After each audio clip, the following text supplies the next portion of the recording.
Get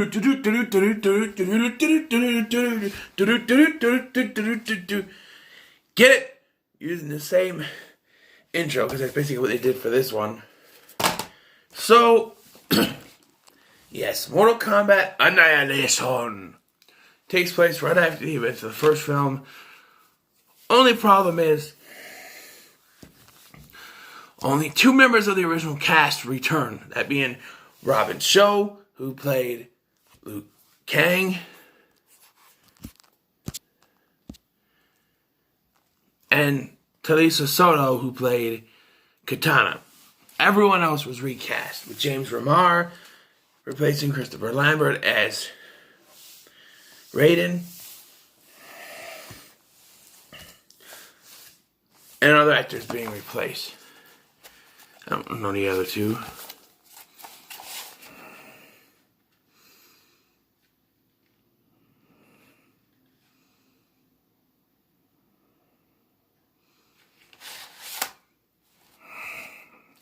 And remember I mentioned that it was very cool what they did with Shao Kahn in the first one. Well, this one they decide we're going to show him in his suit for about 10 minutes of the film, if even. He's at the beginning, he was at the beginning, and he was towards the end. That's it. Because he doesn't wear his mask for most of the film. We see the bald guy just really look on his face.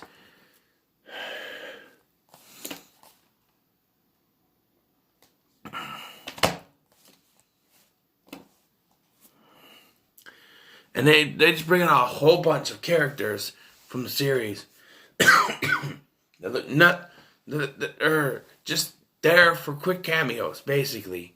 Some get killed, some have some stakes, but just...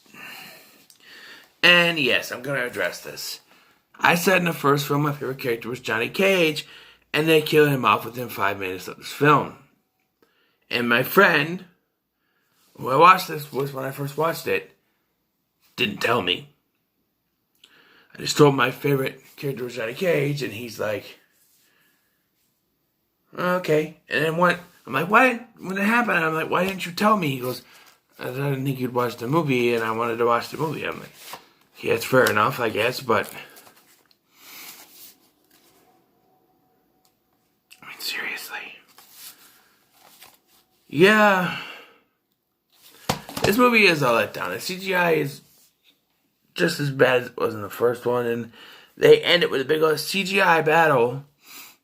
And they have a million freaking cameos. And remember how I mentioned in the first one, it was very split between 3 characters. They had, one journey. Here, they have Liu Kang on one journey to find his animal spirit. And then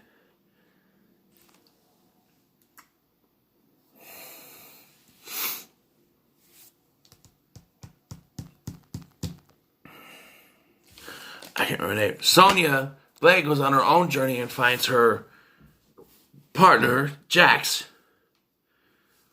And then he now has metal arms. Jax had a cameo played by a different actor in the first one, and now it's played by another actor here.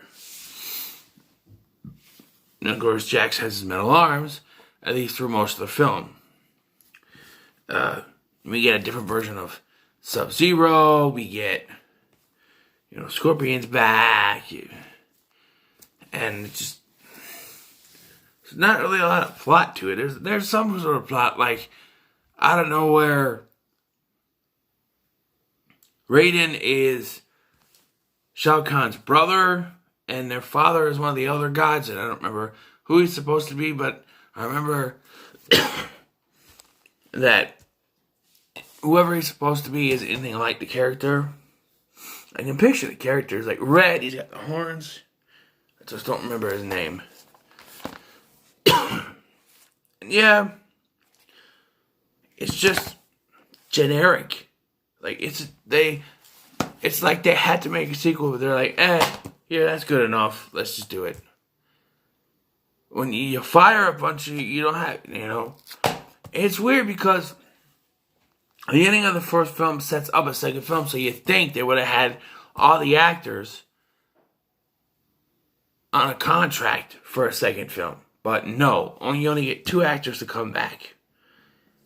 Raiden even loses his hair in this. Like, he gets it short because I'm assuming James Remar didn't want to have it long. And he looks nothing like Raiden by the end of this, and he gets his ass handed to him anyway. And then Jax, who is one of the coolest characters because he has metal arms, towards the end, learns some sort of lesson that he just takes off his metal arms and beats it up with his bare arms. I'm like, why would you take one of the coolest characters with one of the coolest weapons, metal freaking arms, and just I don't get it. And Cinderella's meant to be Katana's mother. They don't look like she doesn't look that much older than Katana, so it's weird. And they have Melina, but Melina is supposed to be the twin sister. There's a fight between Melina and Sonya in the mud or whatever. And Melina is supposed to be the twin sister of Katana, but it's a different actress. What? And it just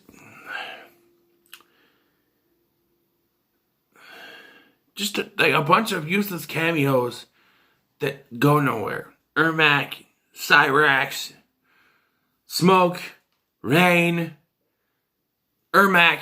I think I already said Ermac, but just like, you know, Shiva and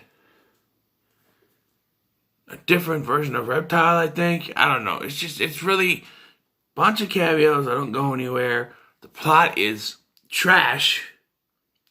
Whereas the first one was about, you know, the 3 main characters. Johnny wants for bit publicity. Okay, that's nothing. But you got Sonya wants to get revenge for what Kano did to her partner. Liu Kang wants justice for what happened to his brother. And even at the end of the first one, Raiden says that there will be a peace because they won. And all of a sudden, boom, we got this new villain. And I could have forgiven that if they had done it right. But this movie just... The fact that they show something as cool as Shao Kahn at the end of the first one, and they completely throw it into the trash by having him be unmasked through most of the film. Maybe it was hard to talk under the mask. I don't know. They could have dubbed over it in post. That just... this movie frustrates me. I can't talk about this movie anymore. It just frustrates me. CGI is terrible. I think I've said that. 5. 5 out of 10. I can't... No, a 5.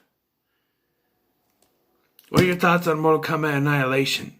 Comments below. Like, share, and subscribe for more. Just, See